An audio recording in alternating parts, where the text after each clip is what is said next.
Hello student, welcome again. Question paper number 6, last paper गाला का, उसका पूरा grammar part, figures of speech, idioms, phrases, वो आज सॉल्व करेंगे।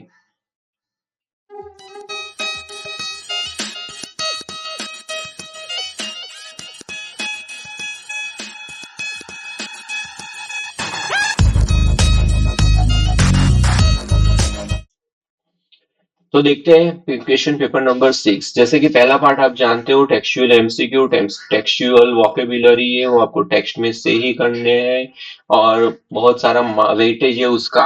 सो अगर लेसन्स नहीं पढ़े हैं तो अच्छी बार एक दो बार पढ़ लीजिए एग्जाम से पहले। पहला ही पेपर इंग्लिश का है, आप जानते हो। और अभी एक ही वीक बचा है आपके पास। 25 figures of speech. Trees old and young sprouting और शेडी बोथ। एंटीथेसिस है। While greedy good deers beneficent beasts of prey। जी जी रिपीट हो रहा है, बी बी रिपीट हो रहा है, कॉन्सोनेंट रिपीट हो रहे हैं, तो वो है alliteration. The massive weight of uncle's wedding bed. Anastrophe है। एक्चुअली ये भी डाउट है, एनेस्ट्रॉफी में होता है, वर्ड्स प्रॉपर में नहीं होते हैं। ओके, इसीलिए यहाँ पर लिखा है।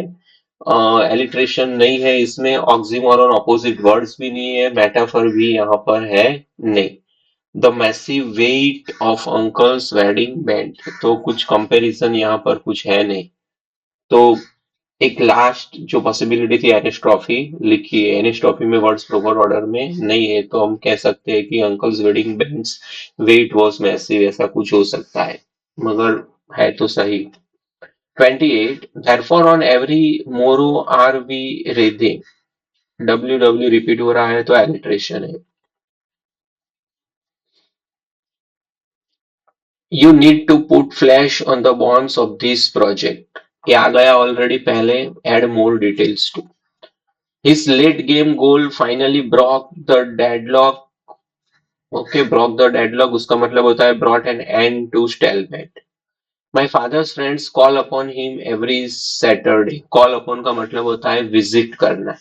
You can always count on him for good advice। उसका मीनिंग है expect from।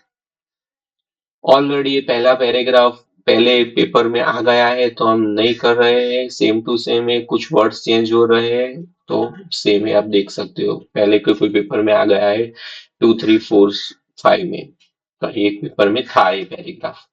53, I wonder if she knows the sanctity of bangles. Change the voice, B आएगा। I wonder if the sanctity of bangles is known by her. 54, the game was too slow to be interesting। remove to करना है। The game was so slow that it could not become interesting। ये last paper बेटा आप देख रहे हो, इसके बाद हमारा सफर खत्म होगा। इसके बाद आप कॉलेज में चले जाएंगे। अगर ये ग्रामर से आपके पेपर में कुछ हेल्प मिलती है आपको, तो चैनल को लाइक करना मत भूलना, सब्सक्राइब करना मत भूलना, और अपने दोस्तों के साथ वीडियो की लिंक भी शेयर करना। ओके, जिससे चैनल को ग्रो होने में हेल्प मिले। आप जानते हो कॉमर्स के कोई पेपर चैनल पर अवेलेबल नहीं है। ओके, इसीलिए एक वीक बचा है, तो भी मैंने डिसाइड किया कि नहीं, हमें सॉल्यूशन रखना चाहिए। जिनका ट्यूशंस नहीं है, कुछ अच्छी तरह से नहीं पढ़ पाए, उनका क्या, तो इसलिए हमने सॉल्यूशन रखा है। और इसके अलावा भी अगर आपको कोई सॉल्यूशन चाहिए तो गूगल फॉर्म की लिंक है, उसमें लिख दीजिए, कमेंट में लिख दीजिए, मिल जाएगा आपको।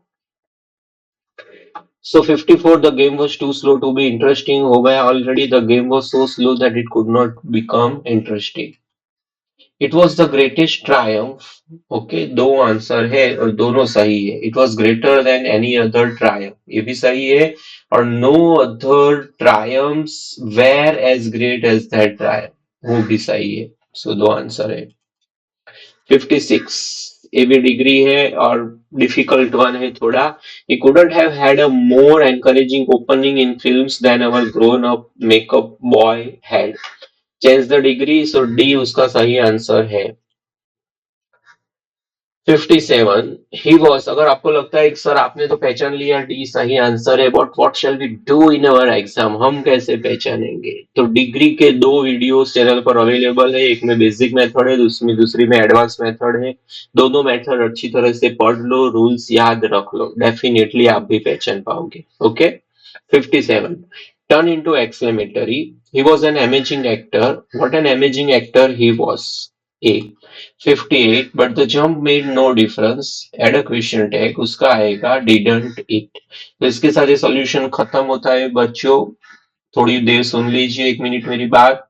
अच्छी तरह से पेपर लिखना है, राइटिंग सेक्शन अच्छी तरह से अटेंड करना है, जो भी राइटिंग सेक्शन के पार्ट्स है उसकी प्रॉपर लेंथ बनानी है, टेक्सचुअल क्वेश्चन के आंसर अच्छी तरह से लिखने हैं, 3 मार्क के आंसर है, 1.5 पेज कंपलसरी लिखना है, introduction, title name, author name लिखना है। कोई भी कॉम्पो लिखते हो तो 6 पेज मिनिमम लिखो और हर एक पेज पर एक कोटेशन होना चाहिए। इसके अलावा कोई गाइडेंस आपको चाहिए तो नीचे कमेंट में लिख दीजिए। फ्री है हम 1 वीक के लिए, तो एक और वीडियो आपको देने के लिए ट्राई करेंगे। Thank you, bye bye and wish you all the best.